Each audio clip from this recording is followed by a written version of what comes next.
Doutor Gustavo. Vamos lá, Lu. A Valentina tem 4 meses, né, Carol? É isso? 4 meses. 4 meses. Quando a gente olha para um bebê assim de 4 meses, o que é que a gente tem que perceber?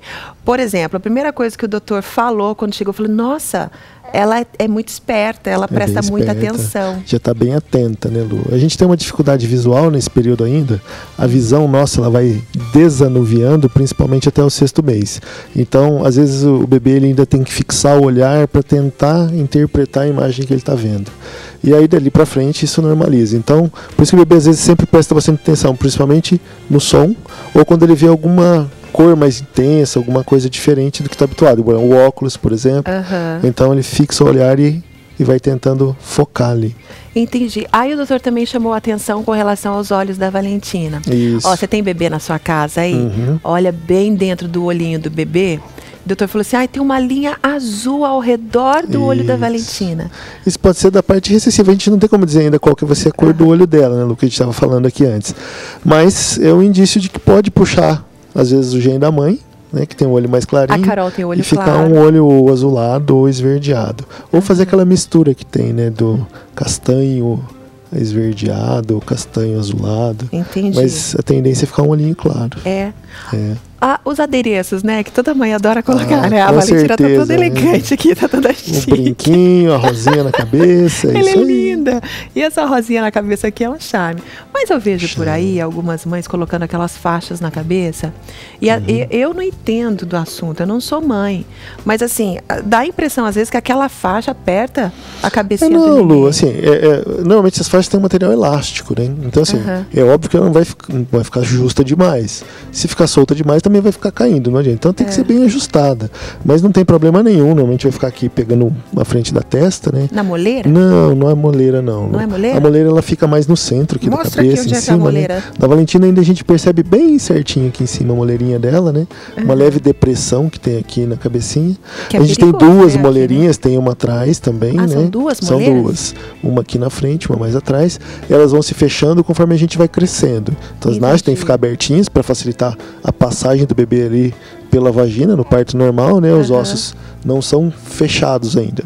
Aí conforme nosso cérebro vai crescendo um pouquinho mais, vai dando espaço para o osso se desenvolver, até que vai fechar, normalmente até o período de 1 ano mais ou menos está fechadinho.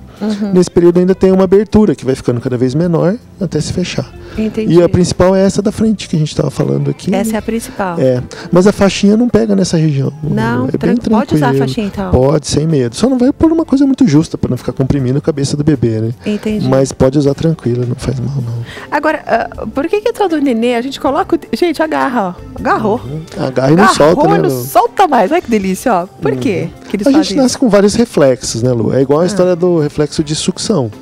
Então, às vezes, o neném acabou de nascer, tá lá no berçário, a mãe tá esperando, ou o pessoal tá tirando foto, fala, nossa, tá morrendo de fome, tá comendo coelhinho, Tá que comendo encostou a na roupa. boca, alguma coisa. Na verdade, é reflexo. Qualquer coisa que você coloca na boquinha do bebê é um instinto para nossa sobrevivência, ele faz um movimento de sucção, de movimentação da boca. E como esse reflexo, a gente tem vários outros que o pediatra normalmente no acompanhamento vai vendo se estão normais. Um deles é esse reflexo de fechar a mãozinha. Então, se você estimula a palmazinha aqui da mão do bebê, automaticamente ele fecha. Olha, que é o que acontece aí que agarrou com ela. aqui. Que ela agarrou pega. aqui, não Agora ela mais. já começa nessa fase com 4 meses, vai começar a ir perdendo esse reflexo. Dali a pouco é porque ela quer pegar mesmo. Entendi. Mas nos primeiros meses, logo de bebezinho, O que a gente tem que atentar num bebezinho assim? A Valentina, eu posso dizer que a Valentina é recém-nascida ainda, com 4 meses? Já não é não. Não, já é uma adolescente? Não, é adolescente um bebê também não. adolescente? Mas já, assim, é um bebê de primeira infância. É um bebê de primeira infância, fala. O recém-nascido é mais principalmente nos primeiros 30 dias. 30 dias recém-nascido. Passou disso já é um bebezinho maiorzinho. Já é maior. Então, entendeu, Carol? Já é adulta, seu bebê. Quase isso. Bom, pelo vestuário, né? Já tá Isso, minha filha, já tá arranjando namorado já, com essa roupa gata aqui, né, Valentina? Quando a gente olha um bebê de 4 meses, mais ou menos, vamos colocar assim, vai, até 6 meses de idade. O que a gente tem que avaliar para ver, assim, a primeira instância, se o bebê está saudável, se é um bebê, digamos assim, que não teria nenhum problema no futuro? A gente vai acompanhar, claro, o desenvolvimento de peso, de altura, se está mamando bem, se está se alimentando, se tem atividade normal. O bebê, progressivamente, ele vai ficando mais firme, que é o que você notou, né? Ele já está um pouquinho mais firme. Tá toda durinha. Na verdade, se você soltar a Valentina sozinha, ela não vai ficar sentada ainda. A Carol tá contando aqui que ela já rola, Carol. Nesse momento ela já começa a ter alguma firmeza para rolar um pouco, mas ela não fica totalmente sentada ainda, só se tiver um apoio ou alguém segurando. Se você soltá-la, ela vai cair. Progressivamente vai dando firmeza no tronco, né? A gente vai ganhando a firmeza de cima para baixo, né? Fica primeiro a firmeza do pescoço. Você vê que o bebezinho às vezes já mexe o pescoço, aí começa a conseguir rolar, que vai dando firmeza aqui no tórax.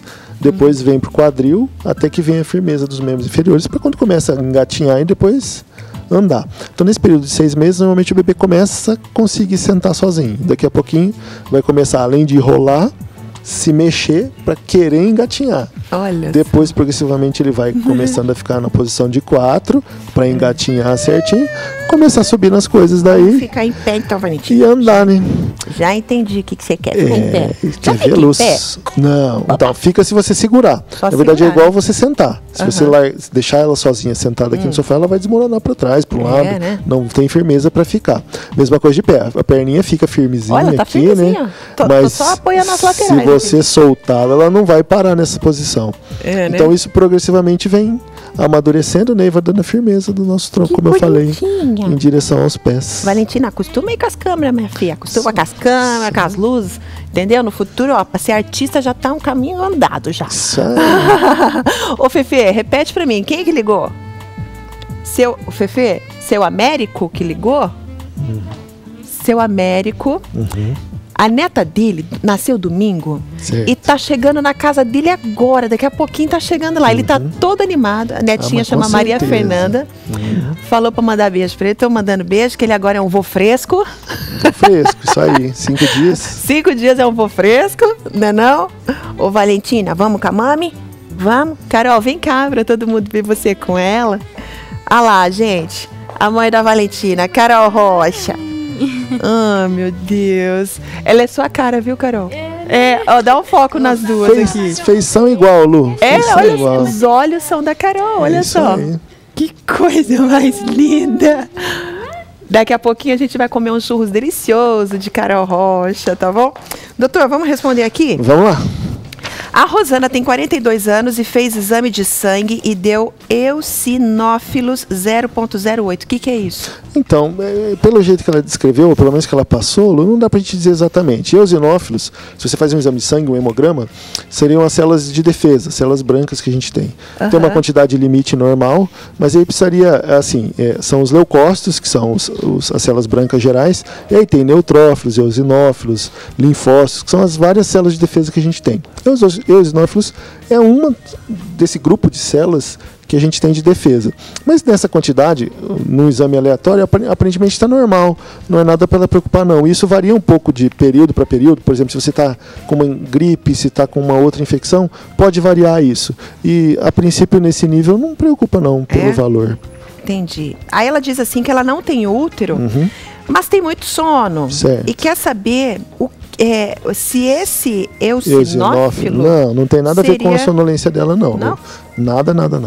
Então, absolutamente nada. Então, uma coisa que pode ser a sonolência dela? Vários fatores, então. Né? Aí depende do estresse, como está o cansaço físico dela, se está comendo bem, se está se alimentando bem. Se não tem alguma anemia, aí teria que ver.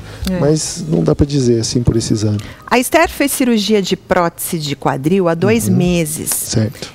Ela perguntou se ela pode fazer o preventivo normalmente. Vai poder, Lu. Eu não posso te dizer se já ela pode, depende de como que foi essa prótese quadril, se foi parcial, se foi completa. Aí o ortopedista vai orientá-la, mas as pacientes que têm prótese quadril podem colher. Fica uma certa restrição naquele local, ela não vai ter a mesma amplitude de mobilidade do lado que ela fez a prótese, mas é possível a gente fazer o preventivo normal. Entendi. Isso não impede, não. Só, claro, que se faz 2 meses, tem que esperar recuperar certinho, o ortopedista liberar para que ela tenha a movimentação do quadril e a gente pode pôr em posição ginecológica para fazer o exame sem problema nenhum. Legal. A Zenilda tem 51 anos e um mioma. Certo. Já entrou na menopausa e pergunta, tem que fazer cirurgia para retirar o mioma ou desaparece pelo fato de não menstruar mais? Não, Pergunta boa. desaparecer ele não desaparece. O que acontece é que depois que as mulheres chegam à menopausa, existe uma atrofia do sistema genital e o útero e os ovários eles diminuem de tamanho. Se ela tem um mioma ali no útero, esse mioma também vai diminuir, mas ele não desaparece. Só que também pode não causar nada. Então a gente pega às vezes mulheres de 46, 47 anos com miomas de 1, 2 centímetros que não estão incomodando nada, chega na menopausa, o útero diminui, o mioma diminui junto, mas ele vai continuar sempre ali e não tem problema. Entendi. Ele pode continuar ali. Só se eventualmente ele começar a crescer, se começar a causar dor, se começar a causar sangramento, eventualmente tem que tirar. Mas só porque ela chegou à menopausa ele não vai desaparecer. Ele vai continuar ali quietinho. A Edna quer saber se anticoncepcional para criança ou para adolescente trata da acne. Trata, com Trata, certeza, né? Eu já Lu. ouvi falar Sim. também que... Todos os anticoncepcionais, desde que inventou-se, se descobriu que o efeito do anticoncepcional sobre a pele ele é muito intenso. Não importa qual é o motivo que faça a pessoa ter acne. Pode ser alimentação, pode ser tipo de pele, pode ser exposição que essa pessoa tem no dia a dia e pode até ser hormônio também. Usando anticoncepcional, a tendência é melhorar. Hoje, inclusive, se ampliou a bula do anticoncepcional, né, Lu? Antigamente, assim, para que serve o anticoncepcional? Evitar filho. Eu falei assim, pergunta idiota, né? É para evitar filho. Mas hoje não é só para isso. Então, você tem o conceito de regularidade menstrual, de controle de cólica, de controle de TPM e controle de espinha. Já tem anticoncepcional que vem em bula, indicação do remédio, tratamento de acne. Olha, então, assim, você pode pegar, por exemplo, uma freira, que a princípio nunca vai ter atividade sexual e que tenha uma acne, claro que não pode ser aquele choquito, né, que a gente fala. Exato. Que aí esse quadro vai precisar de tratamento específico. Mas que tem uma acne mais importante e ela pode ser indicado para usar o anticoncepcional para tratamento da acne, não porque ela precisa de anticoncepção. E já tem em bula isso, já foi liberado recentemente, os 2 dos mais novos, que vem com liberação, assim, você pode não ter problema nenhum, outro, só acne. Opa, vou te passar ele para tratamento da acne. Perfeito. Doutor, te espero na Expo, tá? Porque até agora Tô não apareceu tentando, lá. tô te esperando, tentando. na família toda, Tá viu? numa correria, dia que final de tarde tem gente que trabalha de parto, esse eu não consigo, minha filha tá me cobrando. Leva ela a filha adora lá. ver os bois, ver se ela foi um dia com a minha esposa lá, ficou um pouquinho. Por favor. Mas ela tá doida pra ir pra lá, mas Tô esperando. tô tentando. Tô intimando agora, não tô nem esperando, Então tá tô bom. intimando. É isso Família aí. toda. Obrigada, viu, doutor? É um prazer estar Obrigada. aqui, Lu.